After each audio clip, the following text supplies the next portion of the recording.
The Jardine Bader fight. To me, Jardine certainly has a shot in this fight. Stylistically, it should be interesting. And Keith Jardine does need to win. It's not like he's going to get cut, but he needs to beat a guy like Bader, does he not?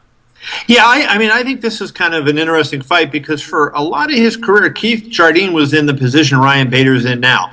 You think of Jardine when he went up against Chuck, and, he was a guy that nobody expected to win. He was fighting the veteran, and now, he's the veteran. He's kind of the establishment, and here comes Ryan Bader, a guy that, won the Ultimate Fighter, but it wasn't one of their better seasons in terms of talent that year. And now, Bader's challenging and, wants to kind of get into that group. So, yeah, I think this is a really interesting fight, and I would think that a win is going to be important here for Jardine.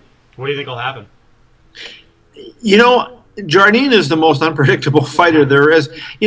I give Ryan Bader a shot. I think Jardine's going to have the better stand-up, no doubt about it, and I think that's going to be, if you're trying to game plan for Ryan Bader and you're Jardine, you want to, use your kicks and, keep the fight standing.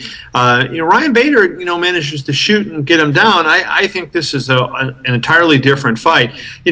I pick Jardine, but not without a whole lot of conviction. I give Ryan Bader a very good shot. George Soteropoulos, any shot against Joe Stevenson? Of course, I picked Joe Daddy, but I think Soteropoulos is an underrated guy, Steve.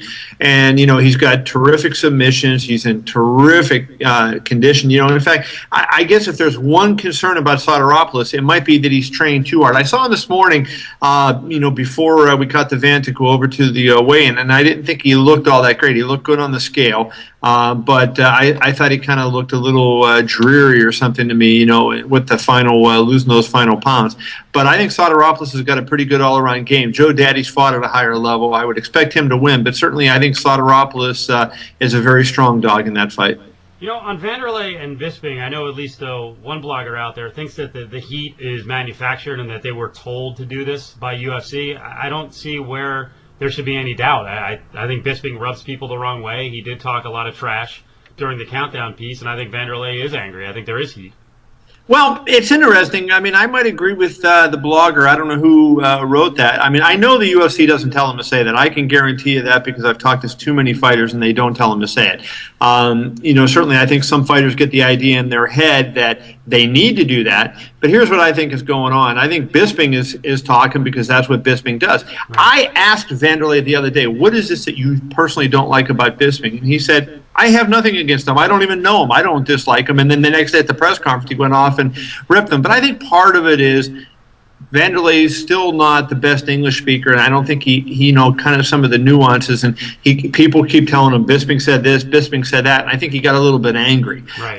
And I think he's just having fun, and Bisping is making these comments, and it's getting Vanderlei a little bit worked up. It's certainly nothing that Lorenzo Fertitta or Dana White are telling him to say. I don't think they mind that he's saying it, but right. It's certainly it's not a manufactured thing. So what's going to happen in the fight? I just got to think Vanderlei wins the fight. I just think he's been at this level for too long. He's got the heavy hands. The question in this fight really is twofold. Number one, can Bisping take anything from Vanderlei? Because when you fight Vanderlei, you have to take something at some point. I think Mike has shown a pretty good chin in the past. The shot with Dan Henderson would knock anybody out. You can't really, blame him for that, but he's shown a pretty good chin in most of his fights, and he came back and from a tough spot against Dennis Kang and won. But he's going to have to show that he can take Vanderlei's punches. And there's not a lot of guys if Vanderlei lands on your chin that they're going to take that punch. The other thing is, how does Vanderlei handle the weight cut? He handled fairly well going from 205 to 195 for the fight against Rich Franklin. Can he drop down and go to 185 and be the same kind of guy?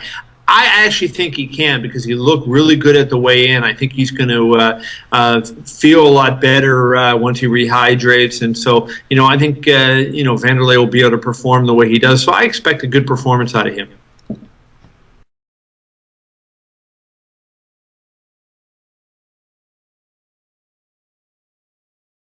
Last one. Okay. So let's get to the main event. This is your guy. I know you like Cain Velasquez, and you've heard a lot of the stuff that I hear from the fighters that, the guy is just amazing. He's a great prospect. The cardio, the stamina, he's an animal. So what do you think? It's his big step up against Nogueira.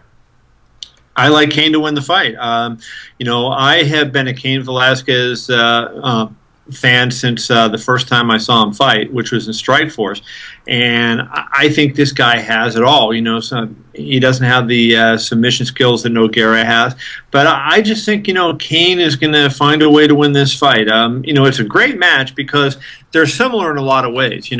Stand up is not the forte or the number one strong suit for either guy, but they're both good at it. Nogueira is great on the ground with his jiu-jitsu.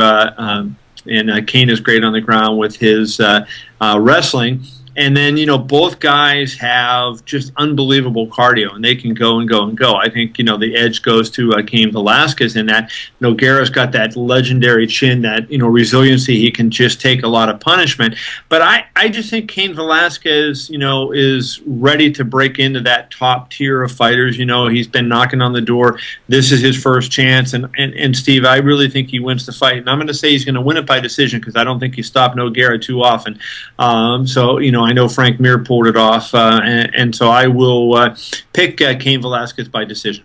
All right, good deal. We try out some new technology. We'll probably have to do this for Abu Dhabi. We'll expand upon it. If it looks good, we'll perfect it. And enjoy the card tomorrow night. Maybe we'll check in with you after the fights. Great work as always, Steve. Thanks.